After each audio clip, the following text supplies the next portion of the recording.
Imagine launching an app in the United States and becoming one of the most downloaded shopping platforms almost overnight. Now, imagine doing all of that while losing money on nearly every order. That sounds impossible. Yet that's exactly what happened with Temu. For a while, it looked unstoppable. Millions of Americans were downloading the app. Social media was flooded with Temu hauls. People were buying everything from clothes and electronics to kitchen gadgets for prices that seemed almost unreal. But then, something changed.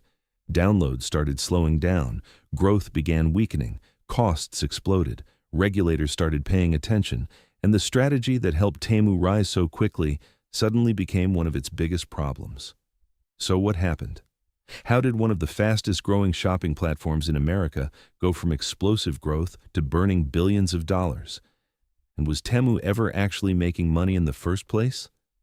To understand the answer, we need to understand why Temu became such a phenomenon. For decades, American consumers were trained to expect convenience. Companies like Amazon built massive businesses around fast shipping, reliable products, and predictable service. Temu took a completely different approach. Instead of competing on speed, it competed on price, and not just lower prices. Shockingly low prices. Products that cost $10 elsewhere could sometimes be found for $2 or $3. Accessories sold for less than a cup of coffee. Entire bundles of products appeared cheaper than what most people would spend on lunch. At first, many consumers assumed it was a scam. The prices seemed too good to be true. Yet, orders kept arriving. Millions of customers downloaded the app just to see if it actually worked.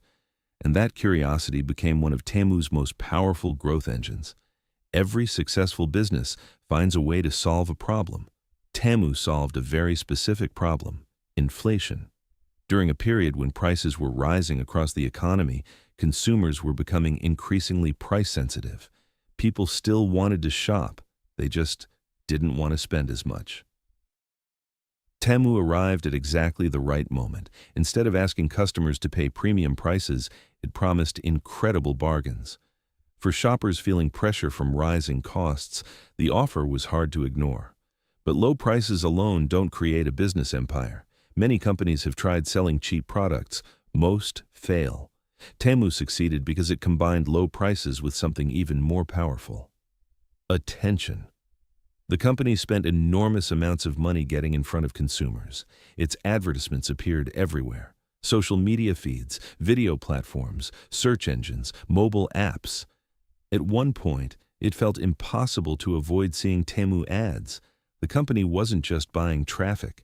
It was buying awareness, and awareness turned into downloads. Downloads turned into customers, and customers turned into a rapidly growing user base. Within a remarkably short period, Temu became one of the most talked about shopping apps in America. But there was another reason people stayed. The app wasn't designed like a traditional online store. It felt more like a game. Every time users opened the app, they were greeted with discounts, flash sales, countdown timers, bonus offers, and mystery deals. The experience encouraged exploration. Customers weren't simply shopping for something specific, they were hunting for bargains. And that distinction matters. Because when shopping becomes entertainment, people spend more time inside the app. The longer they stay, the greater the chance they'll buy something. This wasn't an accident, it was psychology. Temu understood that consumers love discovering deals. The platform created an environment where every scroll felt like a potential opportunity. That made it surprisingly addictive. People often opened the app with no intention of buying anything. Then, 20 minutes later, they were checking out with a cart full of products. Growth accelerated, downloads exploded, revenue climbed. From the outside, it looked like Temu had discovered a winning formula. But underneath the surface, there was a problem. Actually, there were several. The first issue was quality. When products are sold at extremely low prices, compromises usually exist somewhere in the supply chain. Customers started reporting inconsistent experiences. Some products exceeded expectations, others didn't. Reviews became mixed. While many shoppers were satisfied, others complained about durability, materials, or product accuracy. At first, these complaints didn't seem serious enough to threaten the company's growth. Most customers understood they weren't buying luxury products, they were buying cheap products. Expectations were already lower, but quality concerns weren't the only challenge. The bigger issue was economics. Because the more analysts looked at Temu's business model, the more surprising it became. The company wasn't earning massive profits from its explosive growth. In many cases, it appeared to be losing money. A lot of money. This is where the story becomes fascinating. Most businesses grow because they generate profits. Temu appeared to be growing despite sacrificing profits. The company prioritized market share. Instead of focusing on making money today, it focused on attracting customers. Lots of customers. The idea was simple. Acquire users first. Figure out profits later. It's a strategy that has worked before. Many technology companies spent years prioritizing growth over profitability. But there is a major risk. The longer losses continue, the more expensive growth becomes. And Temu's growth was incredibly expensive. Advertising costs were enormous, promotional discounts were enormous, shipping subsidies were enormous. The company was spending aggressively across nearly every area of the business. As long as growth remained explosive, investors could justify the losses. But eventually, every company faces the same question. When do the profits arrive? For Temu, that question became increasingly difficult to answer. Then came another challenge: regulatory scrutiny. As Temu expanded, governments and regulators started paying closer attention. Questions emerged about product safety. Questions emerged about supply chains. Questions emerged about data privacy.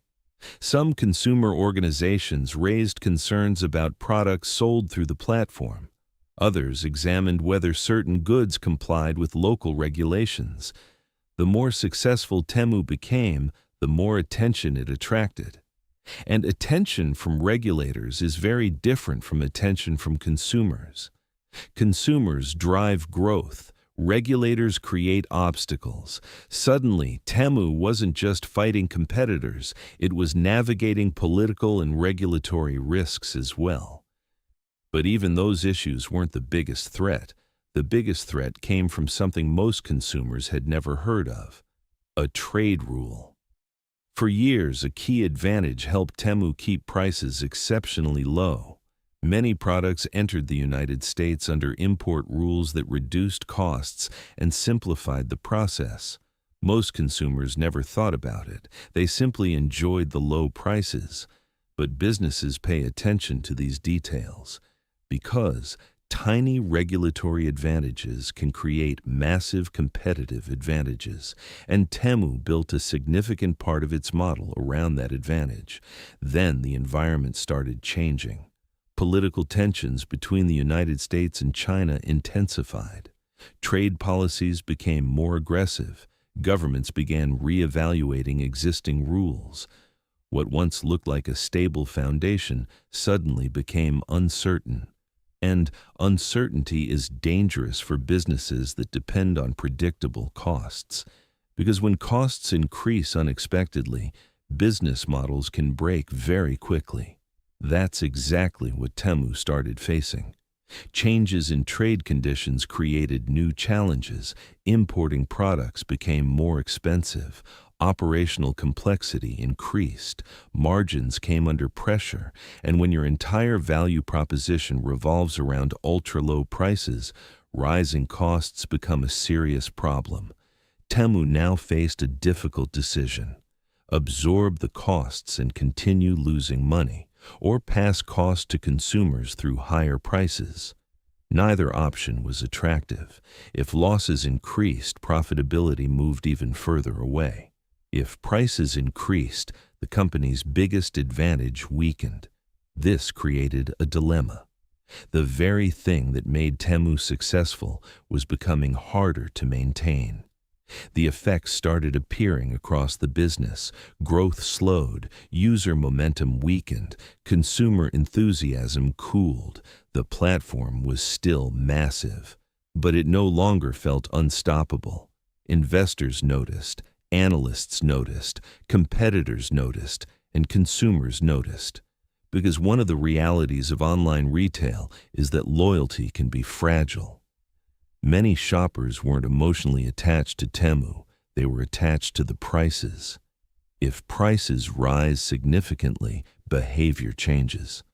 Customers start comparing alternatives, they revisit competitors, they spend less frequently. The equation begins shifting. Temu was discovering that acquiring users is one challenge, keeping them is another. Meanwhile, competitors weren't standing still. Amazon continued investing in logistics. Retailers improved their online experiences. Discount chains expanded their offerings. Every company was fighting for the same consumer dollars. Competition intensified precisely when Temu needed breathing room. Instead, pressure kept building. Yet despite all of these challenges, Temu is far from dead. That's an important distinction. Many people see slowing growth and assume collapse. Business rarely works that way. A company can lose momentum without disappearing. A company can face regulatory challenges without failing. A company can burn billions and still survive. The real question is whether it can evolve. Because the strategy that built Temu may not be the strategy that sustains it. The era of unlimited growth through aggressive spending appears much harder than before. The environment is different, regulations are different, consumer expectations are different, and competitive pressures are different. Temu now faces a transition from growth at all costs to something far more difficult. Sustainable growth that requires stronger economics, better margins, greater customer trust, and a business model capable of surviving even when conditions become less favorable. The irony is remarkable. The same strategy that made Temu one of the fastest-growing shopping platforms in America may have also created many of its biggest vulnerabilities. Ultra-low prices attracted customers, but they also created razor-thin economics. Aggressive expansion fueled growth, but it also fueled massive spending. Rapid success generated attention, but attention attracted scrutiny. For a time, those trade-offs seemed worth it. Growth was overwhelming every concern. Now the balance has changed. Temu remains a giant player in global e-commerce. Millions of consumers still use the platform. Its parent company still possesses significant resources, and its brand remains widely recognized. But the story today is very different from the story that captured headlines during its explosive rise. The question is no longer whether Temu can grow. We already know it can. The question is whether Temu can build a business that thrives without relying on the conditions that made its rise possible. Because history is filled with companies that mastered growth, far fewer mastered survival. And over the next few years, that's the challenge Temu will need to overcome.